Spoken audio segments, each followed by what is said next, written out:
Hello दोस्तों, स्वागत है आपका इस वीडियो में आप दुनिया के महान साइंटिस्ट अल्बर्ट आइंस्टाइन के बारे में कुछ ऐसी बातें जानेंगे जिसे शायद ही आप जानते हों। सो वीडियो को आखिर तक ज़रूर देखिएगा।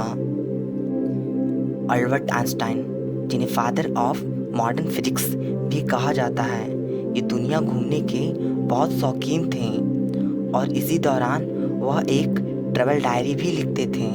वह जहाँ से भी घूम कर आते वहाँ का जिक्र उस डायरी में रहता था।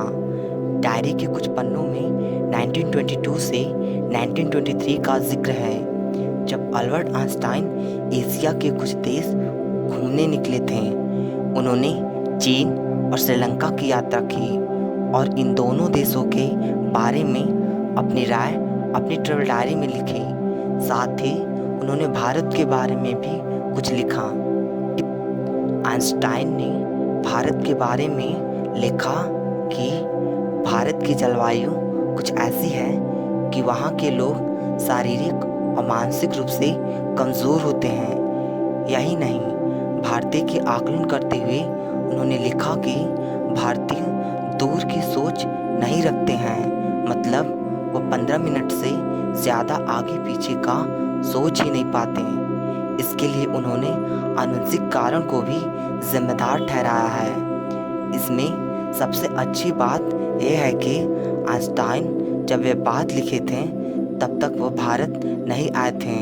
अब आप ये सोच रहे होंगे कि जब आइंस्टाइन भारत आए ही नहीं थे तब उन्होंने भारतीय के बारे में ऐसा क्यों लिखा।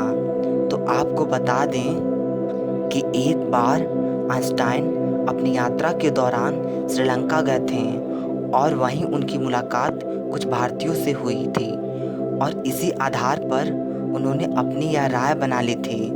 यही कारण है कि अल्बर्ट आइंस्टाइन ने अपनी ट्रैवल डायरी में भारत के बारे में लिखा कि भारतीय शारीरिक और मानसिक रूप से कमज़ोर होते हैं। अल्बर्ट आइंस्टाइन अपनी डायरी में चीन के लोगों के बारे में भी बहुत ही इंटरेस्टिंग जानकारी दी है। आइंस्टाइन ने चीन के लोगों के लिए लिखा कि यह लोग बहुत मेहनती होते हैं, लेकिन मुझे ये मशीनी मानव से लगते हैं। यही नहीं, उन्होंने लिखा कि ये लोग बहुत गंदे तरीके से रहते हैं, मतलब इनके रहने का तरीका ठीक नहीं है। साथ ही वह यह भी लिखते हैं कि यह लोग बहुत कम अक्ल होते हैं। इसके बाद जब वह श्रीलंका की यात्रा कर रहे थे तब उन्होंने श्रीलंका के लोगों के बारे में भी कुछ ऐसा ही लिखा। उन्होंने लिखा कि श्रीलंका के लोग भी बहुत गंदे तरीके से रहते हैं। साथ ही वह लिखते हैं कि इनका सिद्धांत होता है कम करो और ज़रूरत भी कम रखो। यही नहीं, वो कहते हैं कि कम काम करो और ज़रूरत भी कम रखो। यह उनके जीवन का आर्थिक चक्र भी है। तो दोस्तों, यही थी अल्बर्ट आइंस्टाइन की एशिया के कुछ देशों के बारे में उनकी राय। इस वीडियो के लिए सिर्फ इतना ही। यदि वीडियो पसंद आए तो लाइक, कमेंट और शेयर ज़रूर करना। हिस्ट्री और साइंस से जुड़ी ऐसी ही वीडियो देखने के लिए चैनल को सब्सक्राइब करके नोटिफिकेशन बेल को ऑन कर दीजिएगा। सो बाय एंड टेक केयर और मिलते हैं अगले वीडियो में।